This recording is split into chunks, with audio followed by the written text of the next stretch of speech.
Friday's edition of Journey to the Cross, a Holy Week devotion. Now, Jesus would be arrested late Thursday night in the Garden of Gethsemane, and on Friday, John writes that this happens. Very early in the morning, the chief priests with the elders, the teachers of the law, and the whole Sanhedrin made their plans. So they bound Jesus, led him away, and handed him over to Pilate. Good Friday was Jesus' last day of life on earth before the resurrection. He was betrayed by Judas, denied by Peter, just as he predicted. His disciples would scatter like quail. He was arrested and was placed on trial falsely. He was condemned, beaten, mocked.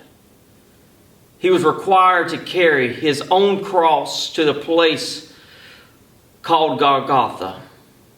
There, the soldiers would twist together a crown made out of thorns, place it forcefully on this weary, tired head.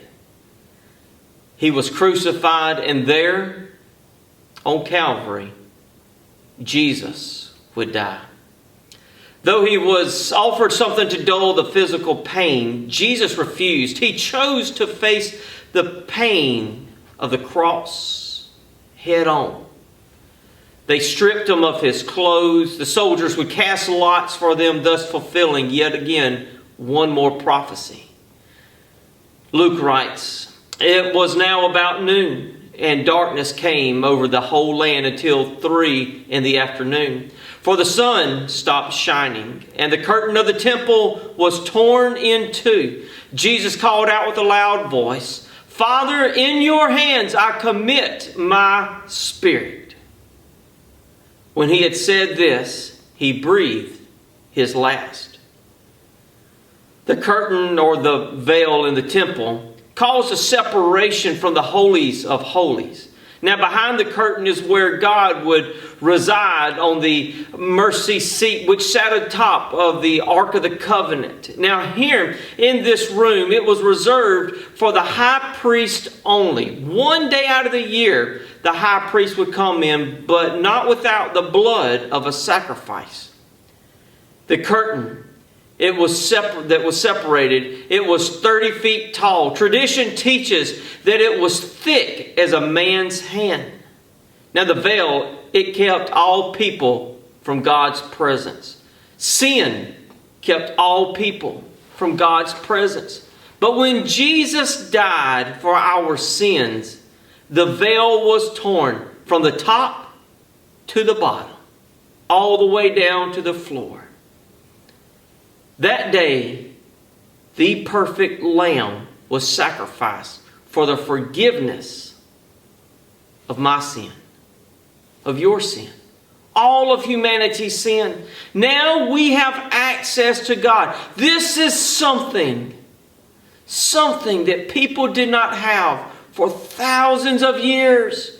But now we can go straight to the Father as He sits on His throne, high and lifted up.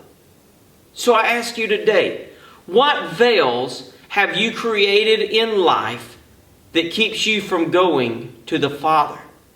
Is it a veil of pride, a veil of guilt, a veil of fear, a veil of laziness? You see, you have access to our loving, forgiving Father. Go to Him today. He desires a relationship with you. He gave His own Son so that He could have a relationship with me, with you. That Friday evening, Jesus would be taken down from the cross. He would be wrapped in linens and placed in a tomb that was not His own. Join us tomorrow for another edition of Journey to the Cross.